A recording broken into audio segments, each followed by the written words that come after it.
ಕಾವ್ಯ stories YouTube ಚಾನಲ್ಗೆ ಸ್ವಾಗತ. ಹೃದಯಧರಿಸಿ ಧಾರಾವಾಹಿಯ 41ನೇ ಸಂಚಿಕೆ. ಯಾರು ಹಾಗೆಲ್ಲ ಮಾಡಿದ್ದು ಹೇಳು ಚೇತು, ಅವರನ್ನು ನಾನು ಮಾತ್ರ ಸುಮ್ಮನೆ ಬಿಡುವುದಿಲ್ಲ, ಕೋಪದಿಂದ ಹೇಳಿದ್ದ ವೇದ. ಅದು ಇನ್ಯಾರು, ಆ ನಿಮ್ಮ ಚೇತು ಹೇಳುತ್ತಿರಬೇಕಾದರೆ ಯಾರೋ ಕೂಗಾಡುವ ಶಬ್ದ ಕೇಳಿಸಿತ್ತು. ಗಾಬರಿಯಾದ ಇಬ್ಬರು ಹೊರಗಡೆ ಬಂದರು. ಮೆಟ್ಟಿಲ ಬಳಿ ಸುಧಾ ಆತಂಕದಲ್ಲಿ ನಿಂತಿದ್ದರು. ಶಾಂಭವಿ ಮೆಟ್ಟಿಲಿನ ಕೆಳಗೆ ಬಿದ್ದು ತಲೆ ಹಿಡಿದು ಒದ್ದಾಡುತ್ತಿದ್ದರು. ತಲೆಯಿಂದ ರಕ್ತ ಉಕ್ಕಿ ಬರುತ್ತಿತ್ತು. ಅದನ್ನು ನೋಡಿದ ವೇದ,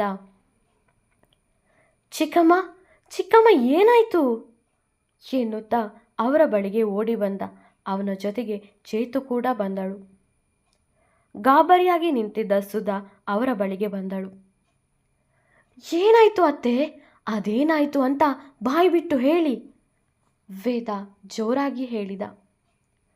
ಅದು ನಾನು ಬೇಕು ಅಂತ ಮಾಡಿಲ್ಲ ವೇದ, ಏನೋ ಮಾಡೋಕೆ ಹೋದೆ, ಅವರು ಕಾಲು ಜಾರಿ ಮೆಟ್ಟಲಿನಿಂದ ಕೆಳಗೆ ಬಿದ್ದು ಬಿಟ್ರು, ನಡುಗುತ್ತಾ ಹೇಳಿದರು ಸುಧಾ. ಏನತ್ತೆ ನೀನು, ಒಬ್ಬರ ಜೀವಕ್ಕೆ ಬೆಲೆನೇ ಇಲ್ವಾ? ಛೇ, ನಿಮ್ಮ ಹತ್ರ ಮಾತಾಡ್ತಾ ಇದ್ದೀನಲ್ಲ, ನನಗೆ ಬುದ್ಧಿ ಇಲ್ಲ. ಚೇತು, ನನ್ನ ಜೊತೆಗೆ ಆಸ್ಪತ್ರೆಗೆ ಬಾ ಎಂದವನು ಶಾಂಭವಿನ ಎತ್ತಿಕೊಂಡು ಕಾರಲ್ಲಿ ಕೂರಿಸಿದ. ಅವರ ಜೊತೆಗೆ ಚೇತು ಕೂತಳು. ವೇದ ಕಾರನ್ನು ಆಸ್ಪತ್ರೆಯ ಕಡೆಗೆ ಹೊರಟ. ಸುಧಾ ಕೆಲ ಕ್ಷಣಗಳ ಹಿಂದೆ ನಡೆದದ್ದನ್ನು ನೆನೆದರು.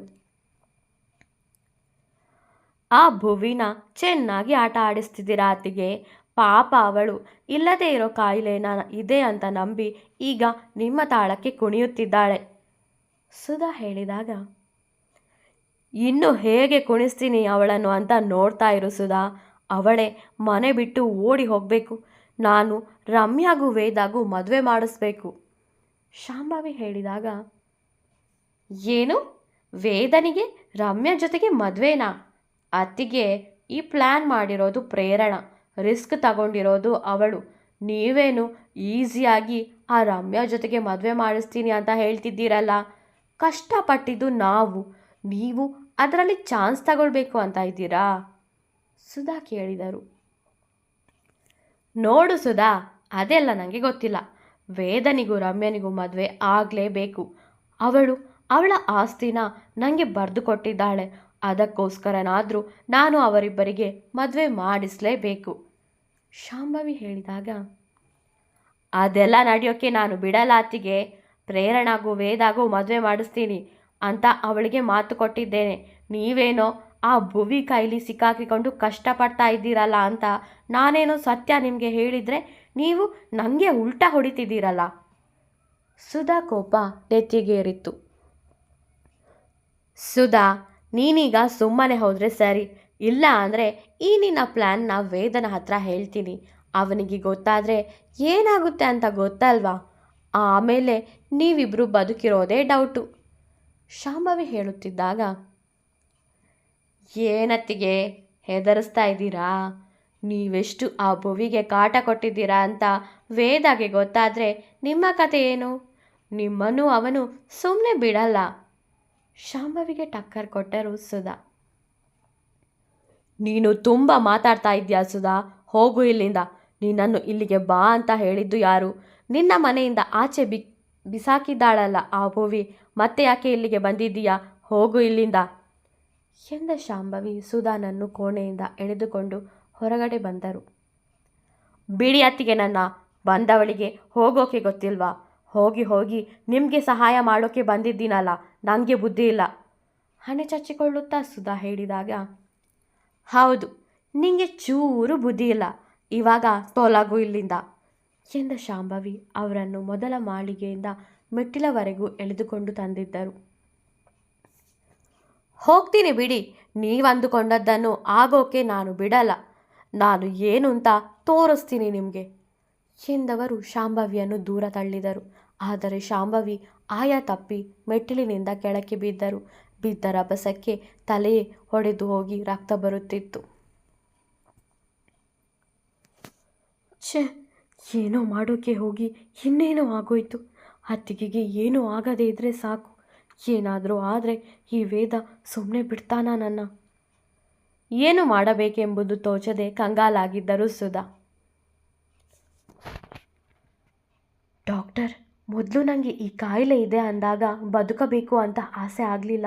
ನನ್ನ ಗಂಡನದ್ದೇ ಚಿಂತೆಯಾಗಿತ್ತು. ಆದರೆ ದಿನ ಕಳೆದ ಹಾಗೆ ಬದುಕಬೇಕು ಅಂತ ಅನ್ನಿಸ್ತಾ ಇದೆ. ನನ್ನ ಬದುಕಿಸೋಕೆ ಆಗಲ್ವಾ ಡಾಕ್ಟರ್? ಅಳುತ್ತಾ ಕೇಳಿದ್ದಳು ಭುವಿ. ಮೌನವಾಗಿ ಕೂತಿದ್ದರು ಡಾಕ್ಟರ್. ಅವರು ತಾನೇ ಏನು ಹೇಳಿಯಾರು? ಹೇಳಿದ್ದು ಸುಳ್ಳು ಅಲ್ಲವೇ? ಅವರಿಗೂ ಅದರ ಕೊರಗು ಕಾಡುತ್ತಿತ್ತು. ಪ್ಲೀಸ್ ಡಾಕ್ಟರ್, ನನ್ನ ಬದುಕಿಸಿ. ನನಗೆ ನನ್ನ ಗಂಡನ ಜೊತೆಗೆ ಬಾಳಬೇಕು. ಅವನು ನನ್ನ ಮೇಲೆ ಪ್ರಾಣಾನೇ ಇಟ್ಟುಕೊಂಡಿದ್ದಾನೆ. ಅವನನ್ನು ಬಿಟ್ಟು ಹೋಗೋದು ನನ್ನಿಂದಾಗದು. ಪ್ಲೀಸ್ ಡಾಕ್ಟರ್, ನನ್ನ ಬದುಕಿಸಿ. ಮತ್ತೆ ಕೈ ಮುಗಿದು ಬೇಡಿಕೊಂಡಳು ಭುವಿ. ಅದಾಗಲೇ ತಾನೆಂತಹ ತಪ್ಪು ಮಾಡಿದ್ದೇನೆಂದು ಮನವರಿಕೆ ಆಗಿತ್ತು ಡಾಕ್ಟರ್ಗೆ. ಒಬ್ಬರ ಜೀವದ ಜೊತೆಗೆ ಆಟವಾಡುವುದು ಎಷ್ಟು ತಪ್ಪು ಎಂದು ಬಹುಶಃ ಈಗ ಅವರಿಗೆ ಅರಿವಿಗೆ ಬಂದಿರಬೇಕು. ಅದಕ್ಕೆ ಕಾರಣವೂ ಇದೆ. ಅದನ್ನು ನೆನೆದಾಗ ಆ ಡಾಕ್ಟರ್ ಕಣ್ಣುಗಳು ತುಂಬಿ ಬಂದಿದ್ದವು. ಡಾಕ್ಟರ್, ನೀವ್ಯಾಕೆ ಅಳ್ತಾ ಇದ್ದೀರಾ? ಏನಾಯಿತು? ಏನಾದರೂ ಪ್ರಾಬ್ಲಮಾ? ಏನಾದರೂ ಇದ್ದರೆ ಹೇಳಿ ಡಾಕ್ಟರ್. ನನ್ನಿಂದ ಸಹಾಯ ಮಾಡೋಕ್ಕಾದರೆ ಮಾಡ್ತೀನಿ ಎಂದಳು ಭುವಿ. ತಾನೇ ನೋವನ್ನು ಅನುಭವಿಸುತ್ತಿರುವವಳು, ಕಣ್ಣೀರಲ್ಲೇ ಕೈ ತೊರೆಯುತ್ತಿರುವವಳು, ಬೇರೆಯವರ ಕಣ್ಣೀರನ್ನು ಸಹಿಸದವಳು, ತನ್ನ ನೋವಲ್ಲೂ ಬೇರೆಯವರಿಗೆ ಹಿತ ಬಯಸುವ ಮನಸ್ಸು ಅವಳದ್ದು. ಆ ಡಾಕ್ಟರ್ ಕುರ್ಚಿಯಿಂದ ಎದ್ದು ಭುವಿ ಬಳಿಗೆ ಬಂದು ಅವಳ ಕಾಲಿಗೆ ಬಿದ್ದರು. ಅವರ ಬಳಿ ಕೂತವಳು, ಏನಾಯಿತು ಡಾಕ್ಟರ್? ನನ್ನ ಕಾಲಿಗೆ ಯಾಕೆ ಬೀಳ್ತಾ ಇದ್ದೀರಾ? ನೀವು ದೊಡ್ಡವರು, ಹಾಗೆಲ್ಲ ನನ್ನ ಕಾಲಿಗೆ ನೀವು ಬೀಳಬಾರ್ದು ಅವರ ಬಳಿ ಹೇಳಿದಾಗ, ವಯಸ್ಸಲ್ಲಿ ನಾನು ನಿನಗಿಂತ ದೊಡ್ಡವಳಿರಬಹುದು, ಊರಲ್ಲಿ ಅಂತಸ್ತಲ್ಲಿ ನಾನು ನಿನಗಿಂತ ದೊಡ್ಡವರಿರಬಹುದು. ಆದರೆ ನಿನ್ನ ವಿಷಯದಲ್ಲಿ ಮಣ್ಣು ತಿನ್ನುವ ಕೆಲಸ ಮಾಡಿಬಿಟ್ಟೆ. ದಡ್ಡಿ ಥರ ಯೋಚಿಸಿದೆ. ಬಹುಶಃ ಆ ದೇವರಿಗೂ ನಿನ್ನ ಮೇಲೆ ಪ್ರೀತಿ ಜಾಸ್ತಿ ಅನ್ನಿಸುತ್ತದೆ. ಅದಕ್ಕೆ ನನಗೆ ಸರಿಯಾಗಿ ಪಾಠ ಕಲಿಸಿದ. ಕಣ್ಣೊರೆಸುತ್ತಾ ಡಾಕ್ಟರ್ ಹೇಳಿದಾಗ, ಯಾಕೆ ಡಾಕ್ಟರ್ ಹೀಗೆಲ್ಲ ಮಾತಾಡ್ತಾ ಇದ್ದೀರಾ? ಏನಾಯಿತು? ಅವರಿಗೆ ಸಮಾಧಾನ ಮಾಡುತ್ತಾ ಹೇಳಿದಳು ಭುವಿ. ನಾನೇ ಇವತ್ತು ನಿನ್ನ ಬಳಿಗೆ ಬರೋಣ ಅಂದುಕೊಂಡಿದ್ದೆ. ಆದರೆ ನೀನೇ ಬಂದೆ ನನ್ನ ಬಳಿ. ನನ್ನ ಕ್ಷಮಿಸು ಭುವನೇಶ್ವರಿ. ಡಾಕ್ಟರ್ ಕೈ ಮುಗಿದರು ಅವಳಿಗೆ. ಡಾಕ್ಟರ್, ಏನಾಯಿತು ಅಂತ ಹೇಳಿ ಭುವಿ ಕೇಳಿದಾಗ, 5 ದಿನದ ಹಿಂದೆಯಷ್ಟೇ ನನ್ನ ಮಗಳು ತೀರಿ ಹೋದಳು ಡಾಕ್ಟರ್ ಹೇಳಿದರು. ಹೌದಾ? ಏನಾಯಿತು ಅವರಿಗೆ? ಆತಂಕದಿಂದ ಕೇಳಿದಳು ಭುವಿ. ಚೆನ್ನಾಗಿಯೇ ಇದ್ಲು, ಆರೋಗ್ಯನೂ ಚೆನ್ನಾಗಿಯೇ ಇತ್ತು. ಆದರೆ ನಾನು ಮಾಡಿದ ತಪ್ಪು ಅವಳನ್ನು ನನ್ನಿಂದ ದೂರ ಆಗೋ ಹಾಗೆ ಮಾಡಿತು. ನಮಗೆ ಗೊತ್ತೇ ಇರಲಿಲ್ಲ ಡಾಕ್ಟರ್ ಹೇಳಿದಾಗ, ಸಮಾಧಾನ ಮಾಡಿಕೊಳ್ಳಿ ಡಾಕ್ಟರ್, ಬನ್ನಿ ಮೇಲೆ ಕೂತ್ಕೊಳ್ಳಿ ಎಂದವಳು ಅವರಿಗೆ ನೀರು ಕೊಟ್ಟಳು. ನೀರು ಕುಡಿದವರು, ಏನಾಗಿತ್ತು ನಿಮ್ಮ ಮಗಳಿಗೆ? ಭುವಿ ಕೇಳಿದಳು. ಬ್ಲಡ್ ಕ್ಯಾನ್ಸರ್ ಎಂದರು ಕಣ್ಣೊರೆಸುತ್ತ. ಏನು, ಬ್ಲಡ್ ಕ್ಯಾನ್ಸರಾ? ಭುವಿ ಕೇಳಿದಾಗ, ಹೌದು. ಅವಳು ಸಾಯೋ 2 ದಿನದ ಮುಂಚೆ ನನಗೆ ಈ ವಿಷಯ ಗೊತ್ತಾಗಿದ್ದು. ನಾನೇ ಡಾಕ್ಟರ್ ಆಗಿದ್ದರೂ ನನ್ನಿಂದ ಅವಳನ್ನು ಉಳಿಸೋಕೆ ಆಗಲಿಲ್ಲ. ನಾನು ಮಾಡಿದ ತಪ್ಪಿಗೆ ಶಿಕ್ಷೆ ಅನುಭವಿಸಬೇಕಾಯಿತು. ನನ್ನನ್ನು ಕ್ಷಮಿಸು ಭುವನೇಶ್ವರಿ. ನಿನಗೆ ಯಾವ ಕಾಯಿಲೆಯೂ ಇಲ್ಲ. ನೀನು ಆರೋಗ್ಯವಾಗಿಯೇ ಇದ್ದೀಯ. ನಾನವತ್ತು ನಿನ್ನ ಬಳಿ ಸುಳ್ಳು ಹೇಳಿದೆ. ಅದಕ್ಕೆ ಕಾರಣ ಪ್ರೇರಣ. ಅವಳೇ ಈ ರೀತಿ ಹೇಳಲು ಹೇಳಿದ್ದು. ಅವಳಿಗೆ ನಿನ್ನ ಗಂಡ ವೇದಾಂತ್ನನ್ನು ಮದುವೆ ಆಗಬೇಕಿತ್ತು. ಅದಕ್ಕೆ ನೀನು ಅಡ್ಡವಿದ್ದೆ. ನಿನ್ನನ್ನು ಹೇಗಾದರೂ ಮಾಡಿ ಅವನಿಂದ ದೂರ ಮಾಡಬೇಕು ಎಂದು ಅವಳೇ ನನ್ನ ಹತ್ತಿರ ಈ ರೀತಿ ಸುಳ್ಳು ಹೇಳಿಸಿದ್ಲು. ಆದರೆ ಆ ದೇವರು ನನಗೇ ಶಿಕ್ಷೆ ಕೊಟ್ಟು ಬಿಟ್ಟ. ಒಂದೇ ಉಸಿರಿಗೆ ಎಲ್ಲ ಒದರಿದರು. ಅಂದರೆ ನನಗೆ ಏನೂ ಆಗಿಲ್ವಾ? ಭುವಿ ಕೇಳಿದಾಗ, ಇಲ್ಲ, ನೀನು ಆರೋಗ್ಯವಾಗಿಯೇ ಇದ್ದೀಯ. ನನ್ನನ್ನು ಕ್ಷಮಿಸು ಎಂದು ಅವಳ ಕಾಲಿಗೆ ಬಿದ್ದು ಬಿಟ್ಟರು ಡಾಕ್ಟರ್. ಖುಷಿ ಪಡಬೇಕೋ ದುಃಖಿಸಬೇಕೋ ತಿಳಿಯದು ಅವಳಿಗೆ. ಸಮಾಧಾನ ಮಾಡಿಕೊಳ್ಳಿ, ಕೆಲವರ ಆಯಸ್ಸು ಅಷ್ಟೇ.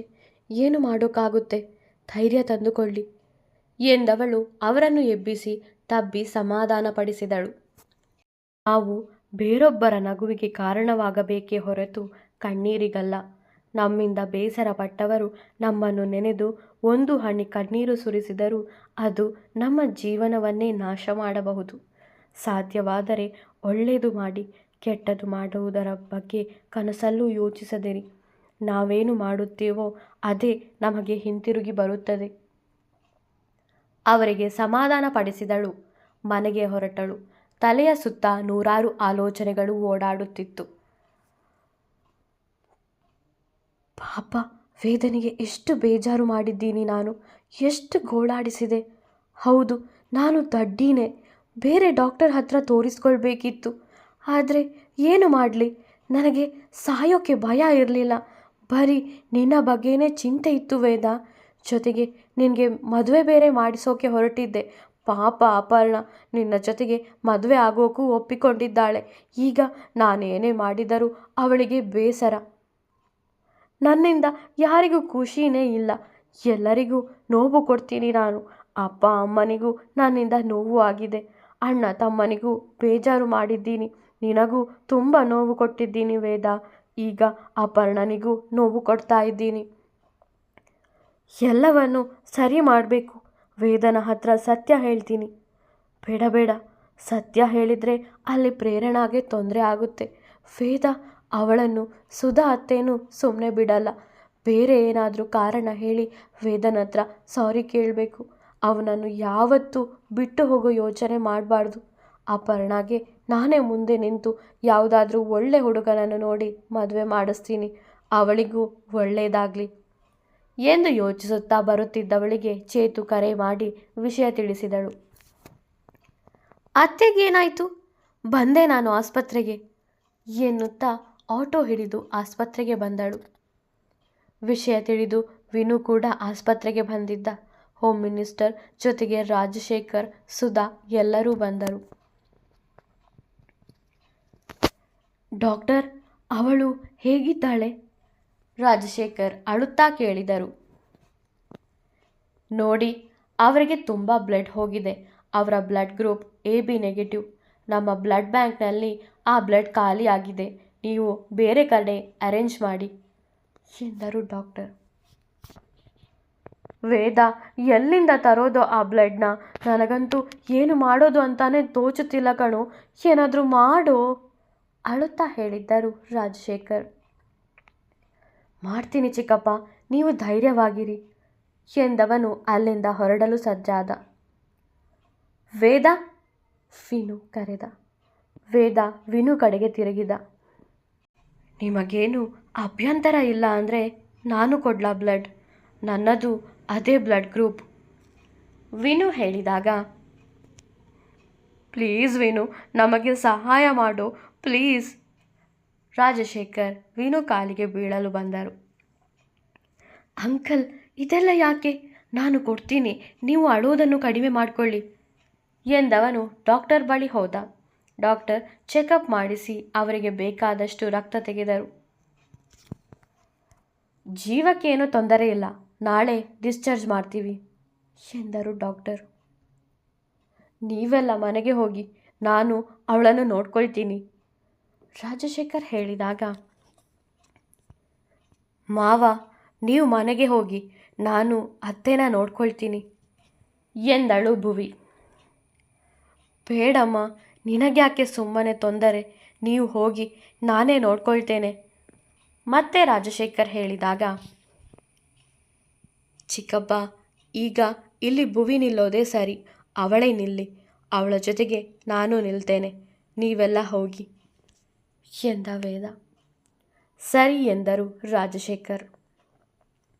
ವಿನು ಧನು ಮನೆಗೆ ಹೊರಟ. ರಾಜಶೇಖರ್ ಜೊತೆಗೆ ಚೇತು ಮನೆಗೆ ಹೊರಟಳು. ಚೇತು, ನೀನು ಆವಾಗ ಭುವಿ ವಿಷಯ ಹೇಳ್ತಾ ಇದ್ದೆ, ಅರ್ಧದಲ್ಲೇ ನಿಂತಿತು. ಈಗ ಹೇಳು, ಭುವಿಗೆ ಕ್ಯಾನ್ಸರ್ ಇದೆ ಅಂತ ಸುಳ್ಳು ಹೇಳಿದ್ದು ಯಾರು? ವೇದ ಅವಳ ಬಳಿ ಬಂದು ಕೇಳಿದ.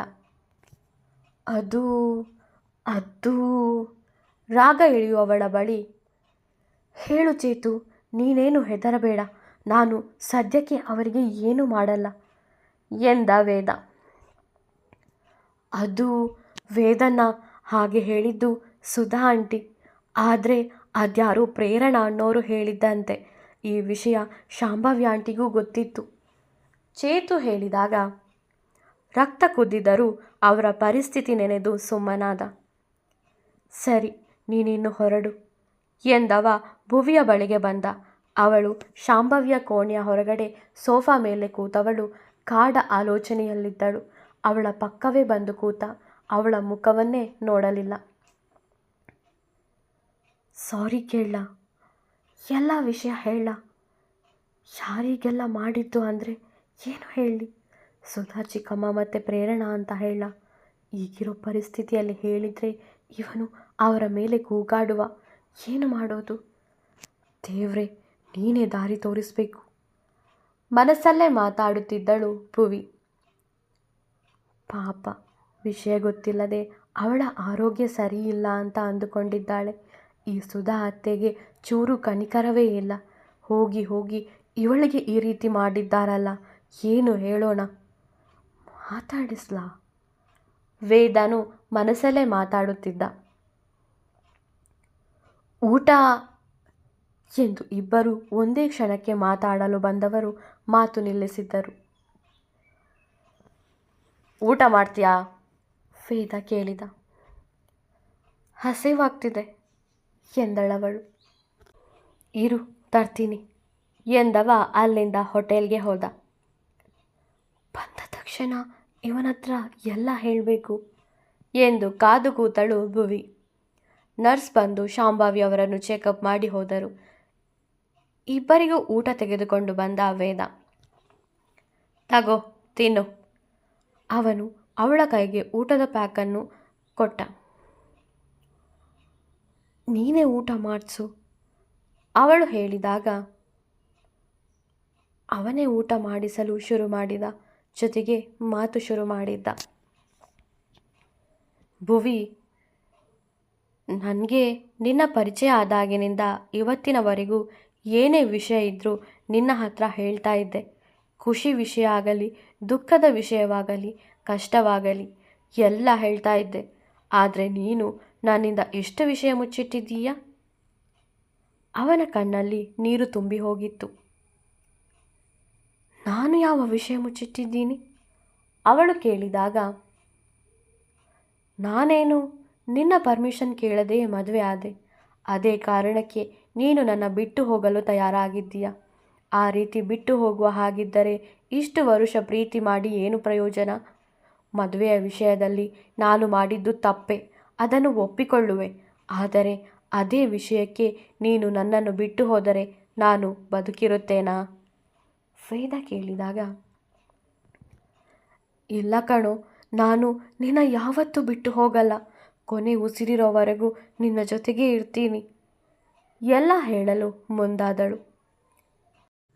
ಅದು ಏನಾಯಿತು ಅಂದರೆ, ಆವತ್ತು ನನಗೆ ಮನೆಯಲ್ಲಿ ಬೇರೆ ಹುಡುಗನನ್ನು ನೋಡಿದಾಗ ನಾನು ನಿನ್ನ ಹತ್ರ ಮದುವೆ ಆಗೋಣ ಅಂತ ಹೇಳೋಕ್ಕೆ ಬರ್ತಾ ಇದ್ದೆ. ಆವಾಗ ನನಗೊಂದು ಕಾಲ್ ಬಂತು ಆಸ್ಪತ್ರೆಯಿಂದ. ಅದೇ ನೀನವತ್ತು ನನಗೆ ಆಸ್ಪತ್ರೆಯಲ್ಲಿ ಸಿಕ್ಕಿದ ದಿನ ನಾನು ಒಬ್ಬರಿಗೆ ಬ್ಲಡ್ ಕೊಟ್ಟಿದ್ದೇನಲ್ಲ, ಅದರ ಬಗ್ಗೆ ಮಾತಾಡೋದಿದೆ ಅಂದರು. ಹೋದೆ. ಅಲ್ಲಿ ಅವರು ಹೇಳಿದರು ನನಗೆ ಬ್ಲಡ್ ಕ್ಯಾನ್ಸರ್ ಇದೆ ಅಂತ. ನಾನು ಅದಕ್ಕೆ ನಿನ್ನ ಹತ್ತಿರ ಬಂದು ಮದುವೆ ಆಗಲ್ಲ ಅಂತ ಹೇಳಿದ್ದು. ಆದರೆ ಆಮೇಲೆ ಇಬ್ಬರಿಗೂ ಮದುವೆ ಆಗೋಯ್ತು. ನಾನು ನಿನ್ನ ಕಣ್ಣ ಮುಂದೆಯೇ ಸತ್ತರೆ ನೀನಿನ್ನೂ ನೊಂದುಕೊಳ್ಳುತ್ತೀಯಾ ಅಂತ ನಿನ್ನಿಂದ ದೂರ ಆಗೋಕ್ಕೆ ಪ್ರಯತ್ನ ಪಟ್ಟೆ. ಕಣ್ಣೊರೆಸುತ್ತಾ ಅವಳು ಹೇಳಿದಾಗ, ಲೇ, ಅದೆಲ್ಲ ಸುಳ್ಳು ಕಣೆ, ನಿನಗೆ ಏನೂ ಆಗಿಲ್ಲ. ಇದೆಲ್ಲ ಆ ಸುಧಾ ಅತ್ತೆ ಮತ್ತು ಪ್ರೇರಣಾ ಮಾಡಿದ ಪ್ಲ್ಯಾನ್. ನೀನದನ್ನು ನಿಜ ಅಂತ ನಂಬಿ ನನ್ನ ಬಿಟ್ಟು ಹೋಗೋಕ್ಕೆ ತಯಾರಾಗಿದ್ದೀಯಲ್ಲ. ವೇದ ಹೇಳಿದಾಗ, ನಿನಗೆ ಹೇಗೆ ಗೊತ್ತಾಯಿತು ಇದೆಲ್ಲ? ನನಗೆ ಕ್ಯಾನ್ಸರ್ ಇಲ್ಲ ಅನ್ನೋ ವಿಷಯ? ಆಶ್ಚರ್ಯದಿಂದ ಕೇಳಿದವಳವಳು. ಚೇತು ಹೇಳಿದ್ಲು. ಮತ್ತೆ ನಿಂಗೆ ಹೇಗೆ ಗೊತ್ತಾಯಿತು? ವೇದ ಕೇಳಿದಾಗ ಆಸ್ಪತ್ರೆಯಲ್ಲಿ ನಡೆದದ್ದನ್ನು ಭುವಿ ಹೇಳಿದಳು. ಯಾವತ್ತೂ ಯಾರಿಗೂ ಕೆಟ್ಟದು ಮಾಡಬಾರ್ದು. ಆ ದೇವರು ನಮಗೂ ಏನಾದರೂ ಮಾಡೇ ಮಾಡ್ತಾನೆ. ಎಂದ ವೇದ. ಸಾರಿ. ಭುವಿ ಕೇಳಿದಾಗ, ಇನ್ನು ನನ್ನ ಬಿಟ್ಟು ಹೋಗೋ ಮಾತು ಆಡ್ತೀಯಾ? ವೇದ ಕೇಳಿದ. ಇನ್ನು ಮುಂದೆ ನೀನೇ ನನ್ನನ್ನು ಓಡಿಸಿದ್ರೂ ನಾನು ನಿನ್ನಿಂದ ದೂರ ಹೋಗಲ್ಲ. ಐ ಲವ್ ಯು ಕಣೋ ಎಂದವಳು ಅವಳನ್ನು ತಬ್ಬಿಕೊಂಡಳು. ಐ ಲವ್ ಯು ಟೂ ಚಿನ್ನ ಎಂದವ ಅವಳನ್ನು ಇನ್ನೂ ಬಿಗಿಯಾಗಿ ಅಪ್ಪಿದ. ಅವನಿಗೂ ಊಟ ಮಾಡಿಸಿದ್ದಳು ಭುವಿ. ಶಾಂಭವಿಗೂ ಊಟ ಮಾಡಿಸಿ ಅವರನ್ನು ಮಲಗಿಸಿ ಚಾದರ ಹಾಕಿದಳು.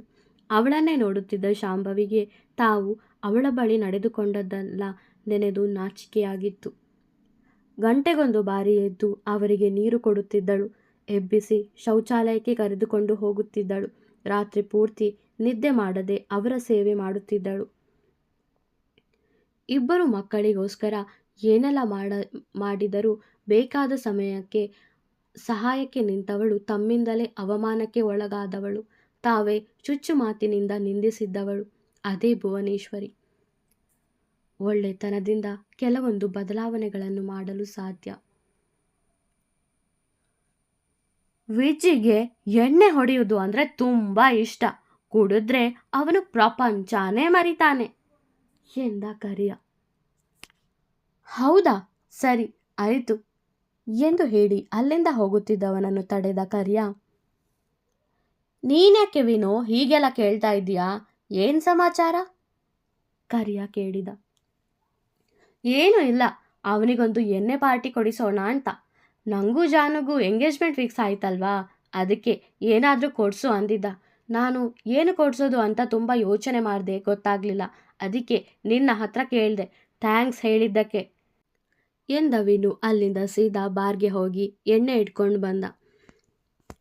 ರಾತ್ರಿ ಎಲ್ಲರೂ ಊಟ ಮಾಡಿ ಎಲ್ಲರೂ ನಿದ್ದೆಗೆ ಜಾರಿದ್ದರು. ವಿಜ್ಜಿ ಟೆರೆಸ್ ಮೇಲೆ ಒಬ್ಬನೇ ನಿಂತಿದ್ದ. ವಿಜ್ಜಿ, ಬಾರೋ ಎಣ್ಣೆ ಹೊಡೆಯೋಣ ಎಂದ ವಿನು ಎಣ್ಣೆ ಬಾಟಲನ್ನು ಅವನ ಮುಂದೆ ಇಟ್ಟು ಕುಳಿತುಕೊಂಡ. ಏನಪ್ಪ, ನನ್ನ ಜೊತೆಗೆ ಎಣ್ಣೆ ಹೊಡೆಯೋಕೆ ಬಂದಿದ್ದೀಯಾ? ಏನು ವಿಷಯ? ವಿಜ್ಜಿ ಕೇಳಿದಾಗ, ಏನೂ ಇಲ್ಲ ವಿಜ್ಜಿ, ಕುಡಿಯೋದೇ ತುಂಬ ದಿನ ಆಗಿತ್ತು. ಇವತ್ತು ಅದ್ಯಾಕೋ ಕುಡಿಯೋ ಮನಸ್ಸಾಯಿತು, ಅದಕ್ಕೆ ಎಣ್ಣೆ ತಗೊಂಡು ಬಂದೆ. ಆದರೆ ಒಬ್ಬನೇ ಕುಡಿಯೋಕೆ ಬೇಜಾರು. ಹೇಗಿದ್ರು ನೀನು ಇಲ್ಲೇ ಇದ್ದೀಯಲ್ವಾ, ಅದಕ್ಕೆ ಇಲ್ಲಿಗೆ ತಗೊಂಡು ಬಂದೆ.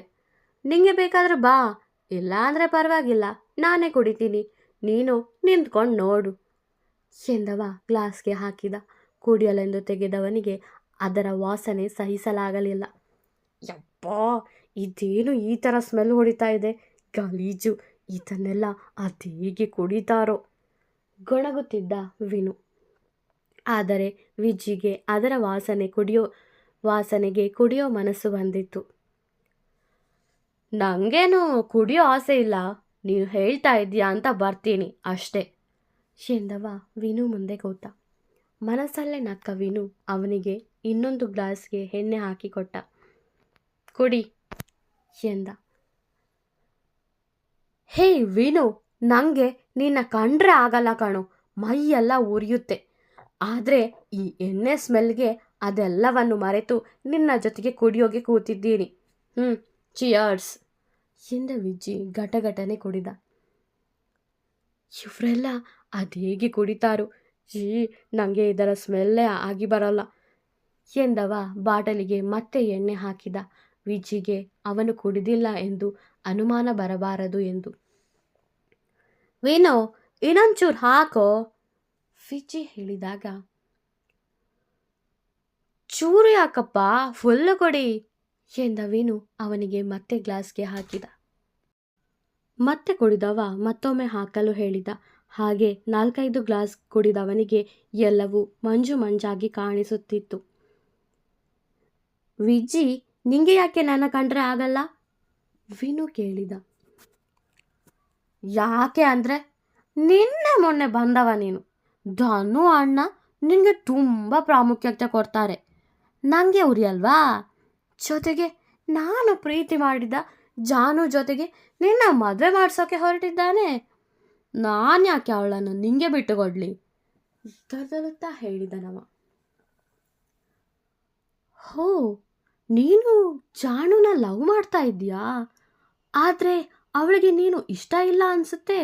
ಅವಳು ನನ್ನ ಮದುವೆ ಆಗೋಕ್ಕೆ ರೆಡಿಯಾಗಿದ್ದಾಳೆ. ವಿನು ಕೇಳಿದಾಗ, ಅವಳಿಗೆ ನಾನು ಅಂದರೆ ಇಷ್ಟ ಇಲ್ಲ ಎಂದ ವಿಜಿ. ಸರಿ ಆಯಿತು, ಅವಳನ್ನು ನೀನೇ ಇಟ್ಕೋ, ನನಗೆ ಬೇಡ ಅವಳು. ನಿನ್ನ ಹತ್ರ ಇನ್ನೊಂದು ವಿಷಯ ಕೇಳಬೇಕಿತ್ತು ವಿನು ಹೇಳಿದ.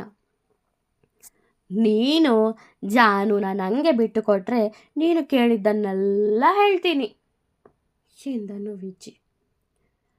ಸರಿ ಬಿಟ್ಟು ಕೊಡ್ತೀನಿ, ಆದರೆ ಈಗ ಹೇಳು, ನಿಂಗೆ ಯಾರು ಬಾಸ್? ನೀನು ಯಾರು ಹೇಳಿದ ಹಾಗೆ ಕೇಳ್ತೀಯ? ವಿನು ಕೇಳಿದಾಗ, ದಾನು ಅಣ್ಣ ಅವರೇ ನನ್ನ ಬಾಸ್. ಅವರು ಹೇಳಿದಾಗೆ ನಾನು ಕೇಳ್ತೀನಿ, ಯಾಕಂದರೆ ಅವರು ನನಗೆ ಸಂಬಳ ಕೊಡೋದಾನಿ ಎಂದ ವಿಜಿ. ಸರಿ, ಈಗ ಧನು ಅಣ್ಣನ ಬಾಸ್ ಯಾರು? ಅವರಿಗೆ ಯಾರು ಸಂಬಳ ಕೊಡೋದು? ವಿನು ಚಾಣಾಕ್ಷತೆಯಿಂದ ಕೇಳಿದ. ಸುಧಾಕರ್ ಬಾಸ್ ಎಂದ ವಿಜಿ. ಸುಧಾಕರ್? ವಿನುಗೆ ಆ ಹೆಸರನ್ನು ಎಲ್ಲೋ ಕೇಳಿದಂತಿತ್ತು. ನಿಂಗೆ ಅವ್ರು ಯಾರು ಅಂತ ಗೊತ್ತಿಲ್ಲ ಅಲ್ವಾ? ಹೋಮ್ ಮಿನಿಸ್ಟರ್ ತಮ್ಮನ ಮಗಳು ಒಂದು ಕೊಲೆ ಕೇಸ್ನಲ್ಲಿ ಸಿಕ್ಕಿ ಹಾಕಿಕೊಂಡ್ರು ಅಲ್ವಾ? ಗೊತ್ತಾ? ಟಿ ವಿಲೆಲ್ಲ ಬರ್ತಿತ್ತು. ಆ ಕೇಸ್ನಲ್ಲಿ ಅಪ್ಪ ಮಗ ಸಿಕ್ಕಾಕೊಂಡಿದ್ರಲ್ಲ, ಅದರಲ್ಲಿ ಮಗನಿಗೆ ಶಿಕ್ಷೆ ಆಯಿತು, ಅಪ್ಪ ಸತ್ತೋದ್ರಲ್ವಾ, ನೆನಪಿದ್ಯಾ? ವಿಜಿ ಕಣ್ಣುಜ್ಜುತ್ತಾ ಕೇಳಿದ. ನೆನಪಿದೆ, ಅನ್ವಿ ಪ್ರೀತಮ್ ಕೇಸ್. ಪ್ರೀತಮ್ ಸುಧಾಕರ್ ಮಗ, ಅದೇ ಕೇಸ್ ತಾನೆ? ವಿನುನೇ ಅಲ್ವಾ ಅದನ್ನು ಸಾಲ್ವ್ ಮಾಡಿದ್ದು? ಈಗ ನೆನಪಿಗೆ ಬಂದಿತ್ತು ಅವನಿಗೆ. ಅದೇ ಕೇಸ್. ಅದರಲ್ಲಿ ಸುಧಾಕರ್ ಸತ್ತೋದ ಅನ್ಕೊಂಡ್ರು. ಆದರೆ ನಮ್ಮ ಧನು ಅಣ್ಣ ಅವರನ್ನು ಯಾರಿಗೂ ಗೊತ್ತಾಗದ ಹಾಗೆ ಮಲೇಷ್ಯಾಗೆ ಕಳಿಸಿದ್ರು. ಅಲ್ಲಿದ್ದದ್ದು ಬೇರೆ ಯಾರದ್ದೋ ಬಾಡಿ ಎಂದ ವಿಜಿ. ಕುಡಿದದ್ದು ಜಾಸ್ತಿಯಾಗಿ ಬಿದ್ದು ಬಿಟ್ಟ. ಆದರೂ ನಾನು ಮಾಡಿದ ಪ್ಲ್ಯಾನ್ ವರ್ಕೌಟ್ ಆಯಿತು. ಆ ಧನು ಬಾಸ್ ಯಾರು ಅಂತ ಇವನಿಗೆ ಗೊತ್ತಿರುತ್ತೆ ಅಂತ ಡೌಟ್ ಇತ್ತು. ಅದಕ್ಕೆ ಇವನಿಗೆ ಕುಡಿಸಿದೆ, ಎಲ್ಲ ಬಾಯ್ಬಿಟ್ಟ. ಅಂದರೆ ಅವತ್ತು ಸತ್ತಿದ್ದು ಸುಧಾಕರ್ ಅಲ್ಲ, ಮುಖ ಎಲ್ಲ ಜಜ್ಜಿ ಹೋಗಿತ್ತು. ಇವರೇ ಅವನನ್ನು ಸೇಫಾಗಿ ಮಲೇಷ್ಯಾಗೆ ಹೋಗೋಕೆ ಪ್ಲ್ಯಾನ್ ಮಾಡಿ ಅಲ್ಲಿ ಬೇರೆ ಯಾರದ್ದೋ ಬಾಡಿ ನಮಗೆ ಸಿಗೋ ಹಾಗೆ ಮಾಡಿದ್ದಾರೆ. ನಾವು ದಡ್ಡನ ಮಕ್ಕಳು ಅದನ್ನೇ ನಂಬಿ ಆ ಸುಧಾಕರ್ ಅಂತ ತಿಳಿದು ಇನ್ಯಾರಿಗೂ ಅಂತ್ಯ ಸಂಸ್ಕಾರವೆಲ್ಲ ಮಾಡಿದ್ದೇವೆ. ಅವನು ಆರಾಮವಾಗಿ ಫಾರಿನ್ ತಿರುಗಾಡ್ತಾ ಇದ್ದಾನೆ. ಮೊದಲು ವೇದನಿಗೆ ಇದನ್ನೆಲ್ಲ ಹೇಳಬೇಕು. ಈಗ ಬೇಡ, ಅವನು ಆಸ್ಪತ್ರೆಯಲ್ಲಿರುವ, ಬೆಳಗ್ಗೆ ಹೇಳುವ ಎಂದವ ವಿಜಿನ ಸೈಡ್ನಲ್ಲಿ ಮಲಗಿಸಿ ಅಲ್ಲಿಂದ ಹೋದ. ಮುಂದುವರಿಯುವುದು. ವಿಡಿಯೋ ಇಷ್ಟವಾದರೆ ಲೈಕ್ ಮಾಡಿ, ಕಮೆಂಟ್ ಮಾಡಿ. ನನ್ನ ಚಾನಲ್ಗೆ ಹೊಸಬರಾದರೆ ಸಬ್ಸ್ಕ್ರೈಬ್ ಮಾಡಲು ಮರೆಯಬೇಡಿ. ಧನ್ಯವಾದಗಳು.